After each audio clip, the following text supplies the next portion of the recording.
right, welcome back to Epicus, Gamicus Metallicus, here for another Year by Year, 78 this week, and this will actually be Luke's last week with us, That's true. as Sean can actually be here next time, because he actually knows something about the late 70s.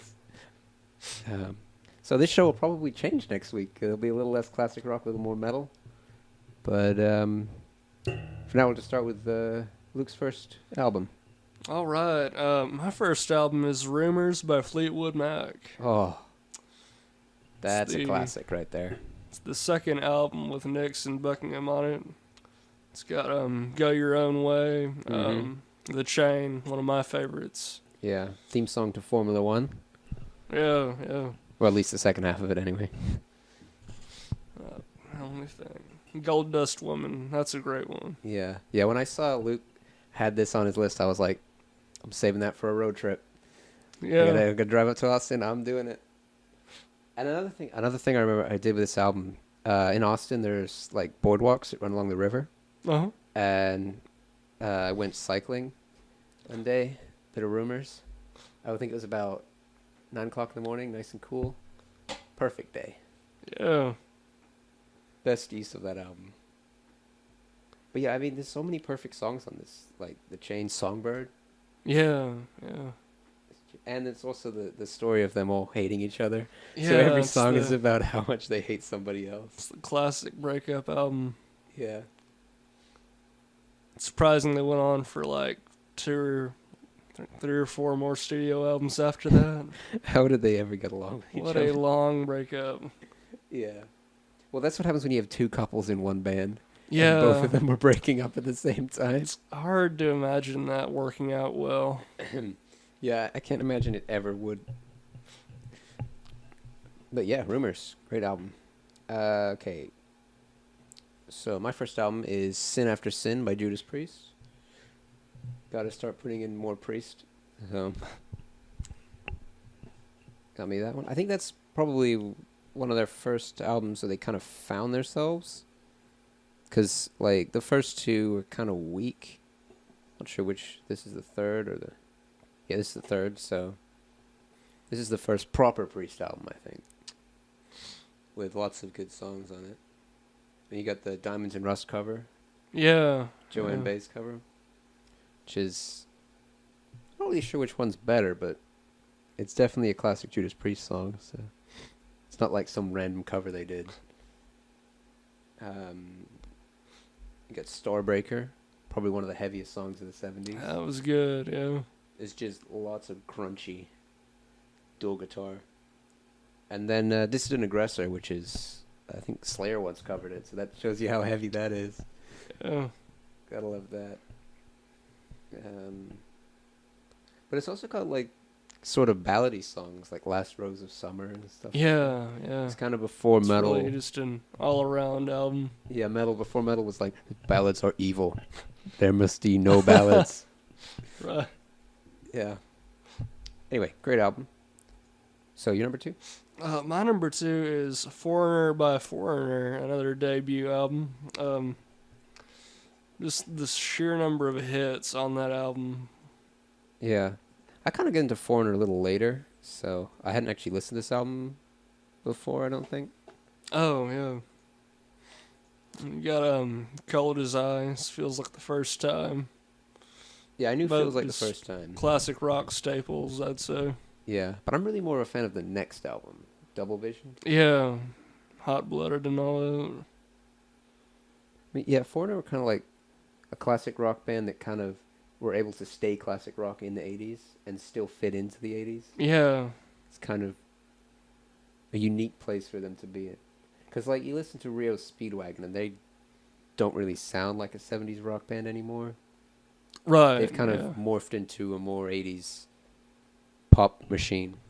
Not to say it's not good, but Foreigner is more traditional, I guess. Yeah, it is funny that they kind of change with the times, but with Foreigner, it kind of like their sound stays the same, but they move so easily between the decades there. Yeah.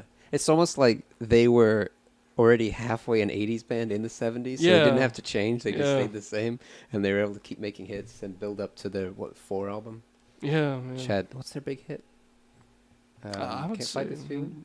I think Can't Fight This Feeling was REO. Was it?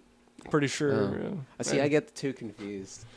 They're just so, they're not similar. They both happen to be.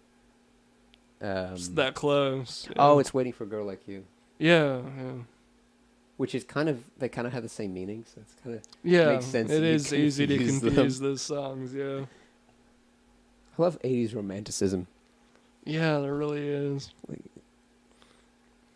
I guess I'll move on to my number 2, which is A Farewell to Kings by Rush.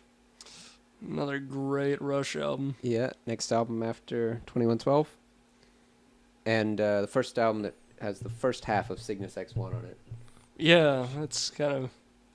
I kind of like Cygnus X1 more than 2112, but more because of the music in it Yeah, than yeah. of the concept of 2112 was a much grander. Yeah, it is. Cygnus X1 was just, hey, let's do another space story. So it doesn't really have the same Right. gravitas.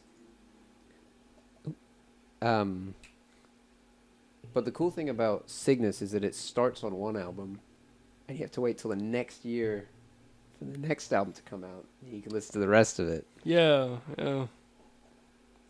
What else is on this album? Closer to the Heart. Oh. I love that song, man. Yeah.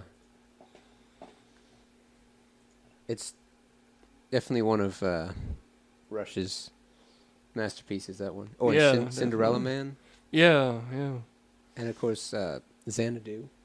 Definitely. Not as long as some of their other songs, but still 10 minutes long. Yeah. It's one of the few bands where you go 10 minutes. It's not that long. It's, yeah. It's a short song. Yeah, I definitely just like, because like Rush moves in sort of periods, don't they? I really like the trilogy of long ass songs. Yeah, you know. And they were, before they turned into a new wave band, they were a classic prog rock band. Yeah, yeah. And I feel like Rush are kind of more accessible. Like, you try to listen to a Genesis album from the 70s, it's just that's too just crazy. Too far in. Yeah. Or you try to listen to Yes, it just doesn't work. But Rush, kind of everyone can appreciate it. Kind of just having good balance, I would say. Yeah. Of course, Genesis and Yes then turn into pop bands in the 80s, and you just get really confused. Yeah, yeah. Like, when Yes starts doing Owner of a Lonely Heart, you're like, huh? That doesn't sound like Yes anymore. It's a great song, but it is not a prog song by any means. Yeah. But I guess they progressed into being a pop band, so... Yeah. And I mean, I guess Rush progressed into being a synth band, so... I mean... whatever makes them happy, I guess. Yeah, you know. What's your next album? My next album is kind of a switch in gears here. Saturday Night Fever. I was very surprised to see that album. Yeah. I was like, he did what?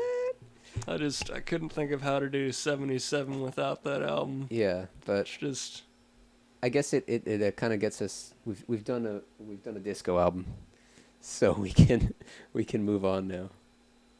Yeah. I was kind of surprised you didn't pick "Out of the Blue" by ELO. I had thought about it, but, you know, I didn't think it had the same Yeah, significance to the year as Saturday Night Fever did. yeah. And Saturday Night Fever has so many classic disco songs on it. Yeah. I mean, there's like "Staying Alive," obviously, Yeah, yeah. which is the one that was. I can't remember the song title. It was like orchestral. It's used a lot. Oh, it's Fifth of Beethoven. Yeah, that one is very good. Yeah, that's a good one. They clearly spent a lot of money on that orchestra because you can really hear that it's a full orchestra, not Yeah, yeah. like a sampled thing or anything like that. Well, I suppose it was 77. You had to use a real one. I couldn't get away with a fake one. It just sound strange. Yeah, like, I would say what makes this album, like, interesting as an album, though, is that it's not just the Bee Gees playing on it. Yeah, there's a lot of other people. Yeah. It's kind of an interesting... Although I will say it does lack the disco stuff that I like Chic and Yeah. and some of the Like electronic those Donna Summer lighter stuff. sounds. Yeah. I guess those were like the second wave of disco. It was the Yeah. a new It's sound, the a more advanced version of disco before disco became the most hated thing on the planet. yeah. Yeah. It was amazing how fast the world turned on disco. It really is. That was It's just like, hey, it's the best thing ever. We hate disco. Disco's It's so dead. horrible. I feel like that was like the biggest crash and burn any genre's ever had. literal burn actually. Yeah. Didn't just fade out, just smashed into a wall. Okay, my last album is the Sex Pistols album, Nevermind the Bollocks. Another great punk album. Yeah, and it's probably better than the Ramones. It's still, every song is a classic, but every song is a better classic than Yeah. the Ramones. It is, I guess, kind of hard to cope with the vocal style because it's a little lazy. Yeah. It's just like and just screaming basically. Yeah. Johnny Rotten just kind of does whatever he wants. Yeah. Which So it is It kind of the works. spirit of punk, you know. yeah. There's so many great songs. I mean, you got Holidays in the Sun, God Save the Queen, Anarchy in the UK, Yeah. Pretty Vacant.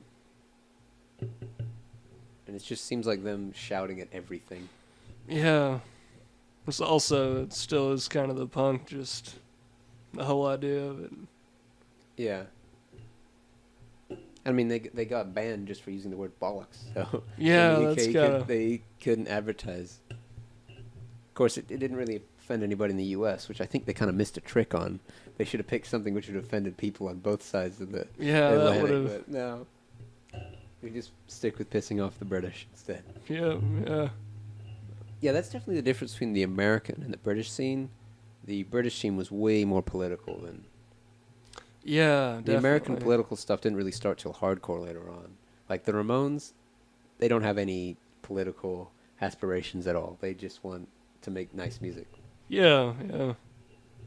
The British punks are all pissed off about everything. Yeah, and there's a lot more political drama just over there at the time, Yeah. too. I mean, that's why punk is so good, because the UK was pretty shitty in the late 70s. Like, yeah, like, it's just a protest in itself. Yeah. Was that the last one? I think that was the last one. I think it was. Yeah. All right, now we gotta lose some albums here. Tricky. I think I'm gonna have to lose my Priest album. I think I'm going to lose Saturday Night Fever here. You know, it's just not much of a rock album, really. Yeah. And I'm gonna go ahead and say that one's out. Yeah, I'm going to have to That go one with had no chance of staying in. I mean, this is a metal channel. We're talking about disco. How the hell did that happen? Yeah, well, Although that Disco Kiss song, man, yeah. it's actually a pretty good disco song. But definitely the best example of Kiss selling out, big time. Yeah, yeah. Although in fairness, Kiss were always kind of a pop band.